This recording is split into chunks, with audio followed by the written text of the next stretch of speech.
Makar Allah hebat. Oleh M. Rizal Fadilah, pemerhati politik dan kebangsaan. Dalam Al-Quran Surat Ali Imran ayat 54, Allah berfirman, Wa makaru, wa makarallah. Wallahu khairul makirin. Maknanya adalah, bahwa sehebat-hebat rencana mereka, rencana Allah lebih hebat. Allah yang terbaik sebagai pemilik rencana. Makar. Pemegang kekuasaan biasanya banyak melakukan makar, karena penguasa memiliki semua perangkat untuk suksesnya suatu perencanaan atau rekayasa. Yang penting mampu menutupi dan membuat rekayasa berkelanjutan. Percaya diri pada kemampuan secara berlebihan, sering menjadi bumerang.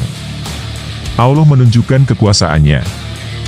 Peristiwa sederhana menjadi kompleks, atau kecil menjadi besar. Rahasia yang terbongkar. Human error berimplikasi pada political, bahkan ideological error. Pembunuhan atasan atas ajudan beralibi tembak-menembak dalam kasus Sambo berefek luas. Satgasus berkedok propam menjadi pembongkar kerja mafia di kepolisian. Ada narkoba, judi dan kebobrokan lain. Klik internal terbaca publik. Pola kerja kasus Sambo potensial untuk membuka kasus KM50. Cepat atau lambat.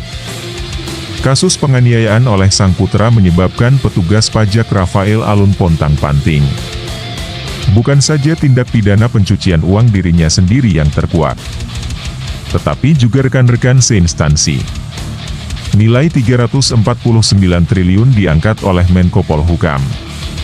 Kasus besar lemot ini menjadi tabungan kejahatan rezim ke depan. Proyek BTS kerugian 8 triliun yang menjadikan G-Plate sebagai pesakitan, ternyata melibatkan banyak pihak. Konon, suami Puan, Kaisang dan Jokowi turut terkait. Pengusutan Kejagung yang awalnya ditujukan untuk menghajar Menteri Nasdem, ternyata menjadi bumerang, memercik muka sendiri. Pengembalian uang 25 miliar rupiah yang berhubungan dengan Menpora Dito Aryo Tejo, justru menjadi masalah baru. Renovasi JIS Jokowi yang merebut prestasi Anies, ternyata dibarengi dengan usaha untuk menggebuk Anies Baswedan. Atas nama standar FIFA, Jokowi berbohong akan FIFA. Belum ada rekomendasi atas perlunya renovasi. Soal bus, ternyata tidak sesuai fakta. Soal rumput, sang ahli rumput tidak mengerti rumput. Agenda renovasi merupakan kejahatan politik yang dapat disebut sebagai rumput get. Ujaran kebencian itu tidak bagus, tetapi kebijakan berdasar kebencian jauh lebih tidak bagus, bahkan jorok dan kriminal. Benar juga satire di medsos, daripada ganti rumput lebih baik ganti presiden. Ya, ganti presiden secepatnya. Peristiwa yang berbalik bukan kebetulan, tetapi makar Allah. Semakin tidak percaya pada kekuasaan Allah, maka semakin potensial bagi pembuktian kekuasaan Allah itu.